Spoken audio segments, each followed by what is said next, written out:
considered a mundane topic of repairs. And so here I'm thinking I could talk about plumbing, electricity, framing. I mean, honestly, these are all things I love, and I could talk to you the rest of the time about that. But now I'm imagining you all, like my students in my big class, sort of nodding off to sleep. Like, what am I doing? So I decided to just change tacks altogether. And I'm going to tell you two different stories about rocks. And so I'm going to start with one story on the first day when we're in the town of UPUCC, and the people in charge of repairs were looking around for what we should be doing next, and we were asked to dig a compost hole deeper. And if there's one skill I know about myself, it's that I'm really good at digging myself into holes. And so I jumped right in, and when I say jumped right in, I jumped almost the height of this podium, and I came with a shovel and started digging down. But when I say digging down, really what I was doing was digging to clanks in my shovel as they hit a rock. And I hit this one rock that was attached to a bigger rock called the Earth. And then I had the greatest moment of reckoning of my week, which was to hear my parting words from my wife.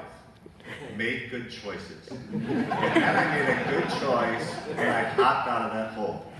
And I kid you, within a nanosecond, one of our group hopped into that hole. And so Paul Folia started in on that rock, and amazingly to me, he pried the thing free. And now when I say a rock, I'm not talking about a rock. I'm talking about a rock. And this rock weighed about 300 pounds. And so you won't begrudge Paul when, after trying to lift this thing out of this 4-foot deep hole, he gave up and he jumped out of the hole. Right after that, a man from our community, UPUCC, jumped into the hole. Now this man, first he was about, just to give you a sense of his own size, he was about as tall as this podium, maybe just a little taller, and about as wide as this blue strip right on the end of the flag. And he came in with a pole, a steel pole about this high. And he just asked for two things, two 2x4s. Because what he did then is created a ramp up the hole outside and used the metal pole to start prying the rock up this ramp. And he got up about 6 inches when he started pointing at the people standing outside the hole to come help him. And I'm like looking over my shoulder like this, like hope he's not pointing at me. But immediately Paul and Greg jump into the hole, and they get the rock up even further. So now here's what I want you to picture, and this is a real picture.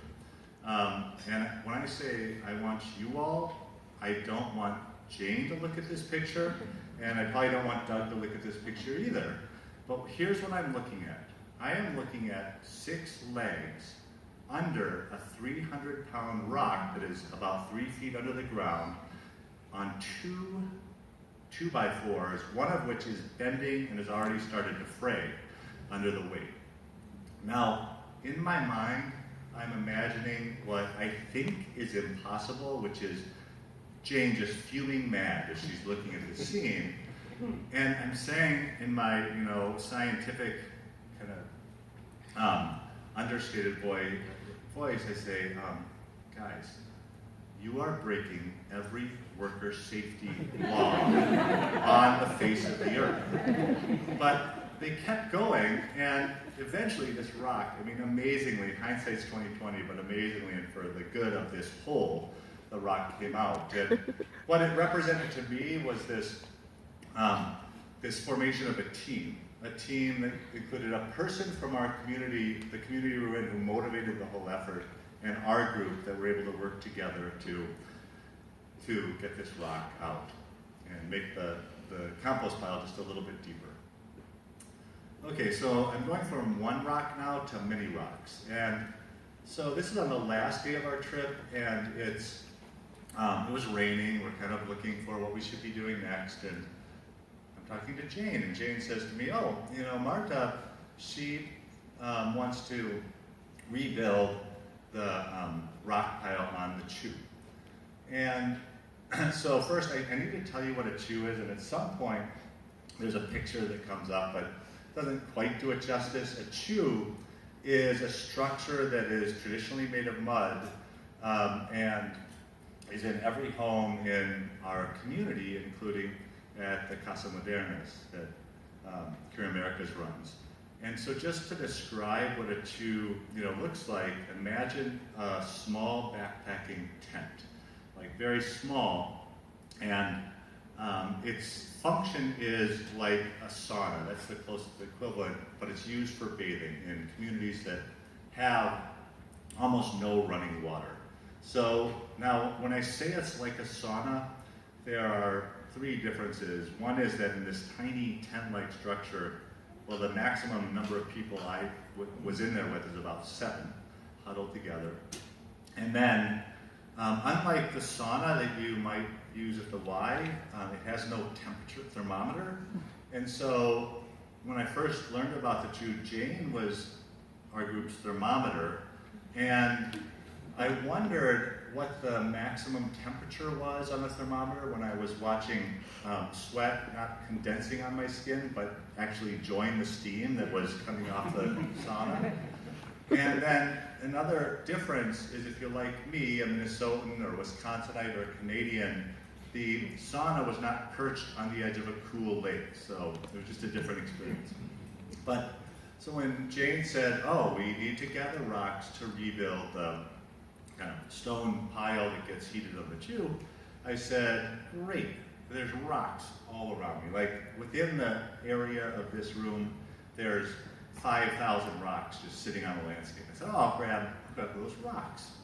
And she says, Nick, Marta knows the rock she wants. And so I'm like, all right. So a group of us, about 8 of our group joins about 8 people from our community, gets in trucks, heads down a long, steep dirt path like you've seen, gets to the rock pile. When I say rock pile, really this is the side of a mountain where just a scrape of rocks is surrounded by forest. And here's our group trying to figure out, okay, what is the exact size and shape of rocks we want? So we're kind of grabbing some around the bottom, and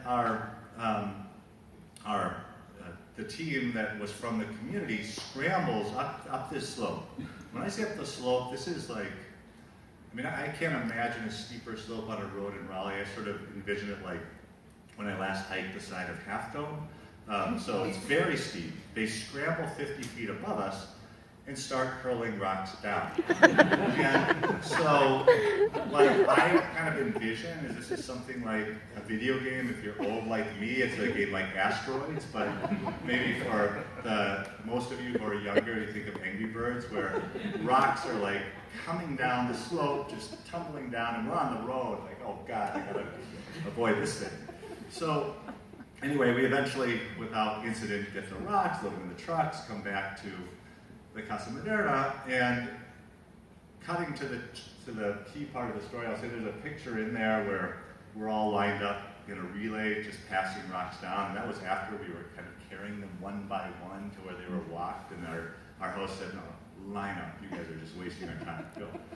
And I ended up in the chew, this tiny little structure with Marta, rebuilding the rock pile that is heated.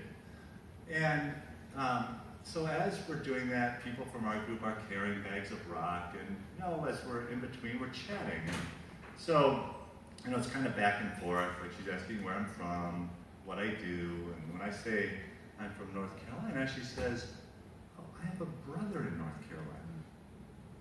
And I said, oh, well, where is he? Oh, he's in Raleigh. I said, I'm from Raleigh. And I said, what does he do? And she says, he's an auto mechanic in Raleigh. And I say, well, have you ever visited your brother? And she says, no. And so now we're kind of towards the end of the rock pile, and I'm asking, do we need another bag of rocks from our people? She says, no. And then she yells to her son, Franklin, like, come here and bring this size rock. I don't know what size that was, but it was the perfect size rock to make the perfect rock pile that will create the perfect amount of steam. And so now we're going back and forth like this. Every time Franklin comes back, I say, oh, do we have enough rocks? She says, oh yeah, we have enough rocks. But Franklin, get this other perfect shaped rock. And here the conversation continues. She says, well, I'm going to go to Raleigh. And I said, oh wow, like, when are you going to go? And she says, I'm going in 21 days. And I said, wow, how are you going to get there? And she says, and she kind of tells me in Spanish, and to my limited understanding, I said, wait, are you going by land or by boat or what? She says, no, I'm going by land. And I said, well, isn't that dangerous? And she said, yeah, muy peligroso. And that's where the conversation ended. And we parted ways.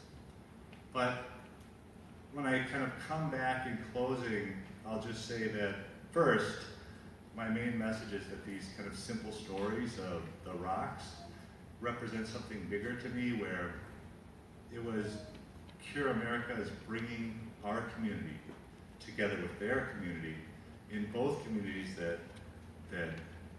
have friends, that love, that laugh, that work together solving problems. These are both really real communities coming together. And perhaps my most profound memory of the trip is Marta, and I'm left wondering, and I still am wondering, will I next see her brother and Franklin walking down Hillsborough Street? So thank you.